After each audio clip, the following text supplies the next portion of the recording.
Hello, welcome to my channel. I'm Janet Yung, and in my channel I share about Feng Shui, 八字, entrepreneurship as well as personal growth, especially in the areas of communication, success and motivation.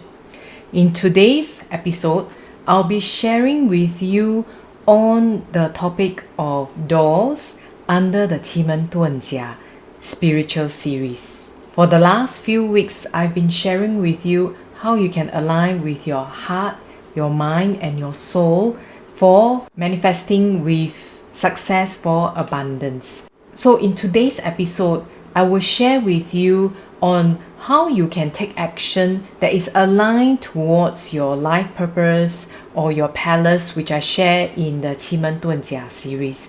If you have not watched the 奇门遁甲 series on how you can tap to your guardian for your life purpose, how you can align yourself, please click on the link that I'm showing here. So without further ado, let's move on to the next segment. Now in the 奇门遁甲 series, I shared about how you can tap to your guardian in the 奇门遁甲 Chinese metaphysics formula. And also last week when I talked about manifesting with success for abundance, after aligning your heart, your mind, your soul, how you can basically make a wish, visualize, as well as the next tip is actually to take the action to move towards your manifestation.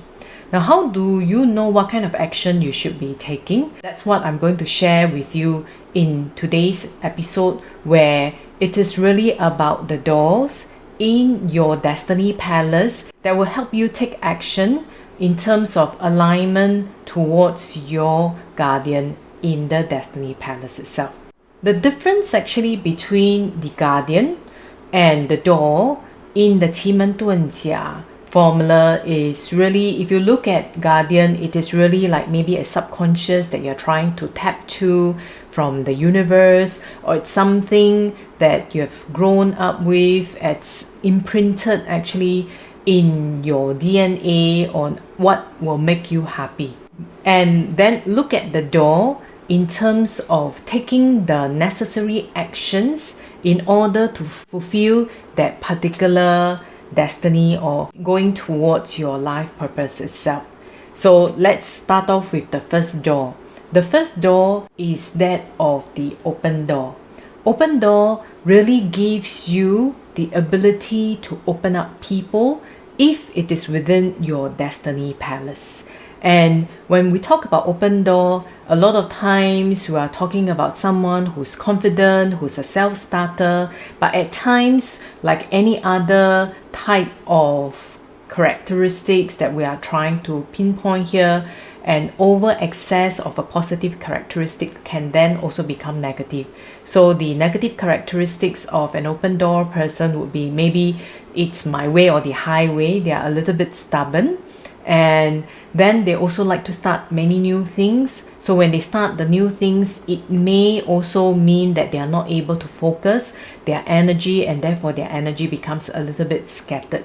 So that's the open door personality if it is within your destiny palace. The other thing that we look at in terms of 奇门遁甲 is if we want to identify where's your career palace, where's your wealth palace, we will also look at where the doors are. And in this case, we will also look at the open door, which represents career.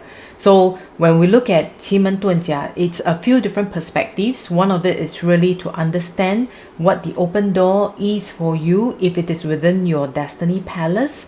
Else, if you're looking at the open door, generally we're looking at it representing your career, what's in store for you. So if you'd like to find out more, please click on the link that I have in this video description, where I specially created a 奇门遁甲 blueprint report for you, personalized to you. You can basically order it at a special discount right now. The next door I'd like to talk to you about is that of the rest door.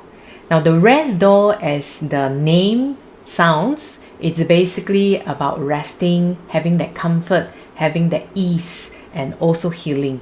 So if you do have the rest door within your 奇门遁甲 chart destiny palace, then you are someone who's easygoing, who loves comfort. Other people will also be very comfortable talking to you because you give them the sense of security and comfort as well.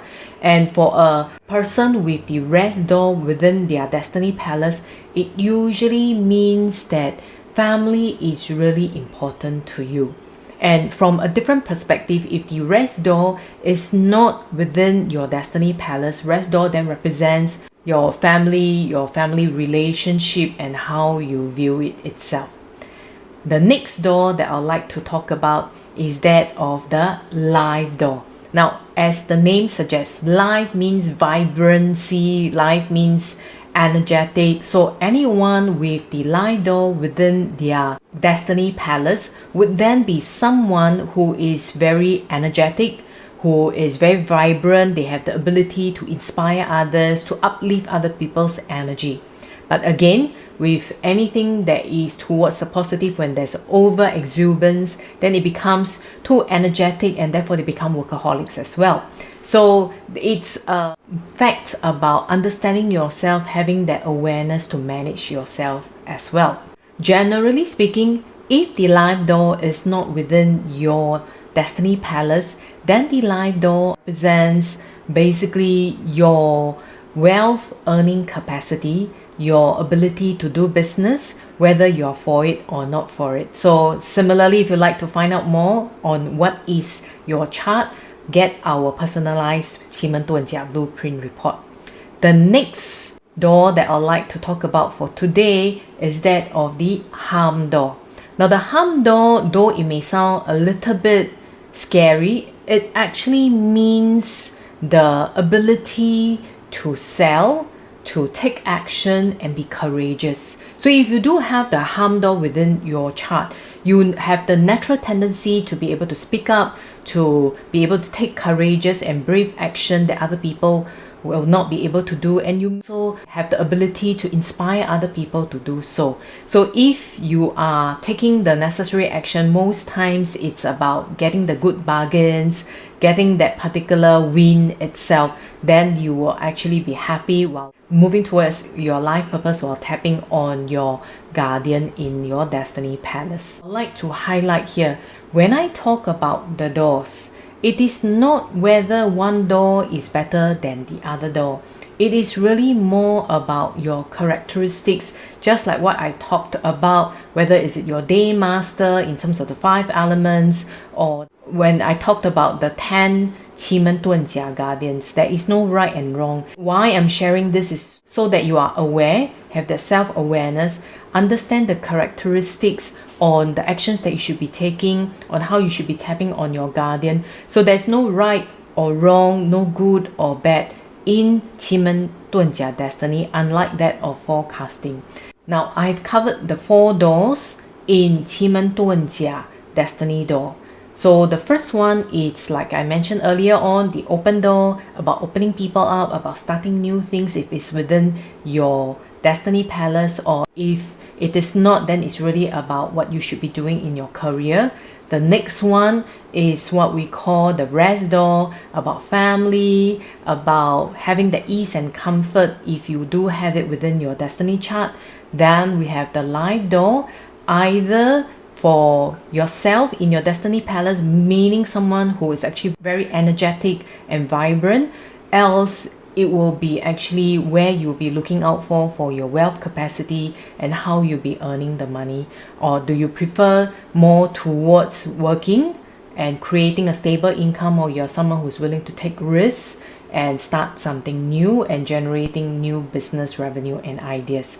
The last door that I shared today is really the harm door, about someone who's courageous, who's willing to take that step and be comfortable in sales and speaking up to people. Next week, I'll be covering the next 4 doors. So, would you like to find out what is your 奇门遁甲 guardian, or which door you should be tapping on in terms of taking action and aligning it with your life purpose, your guardian itself, If you do, please remember to click on the link that I'm showing here or go to the video description where I have the link to your 奇门遁甲 personalized blueprint report.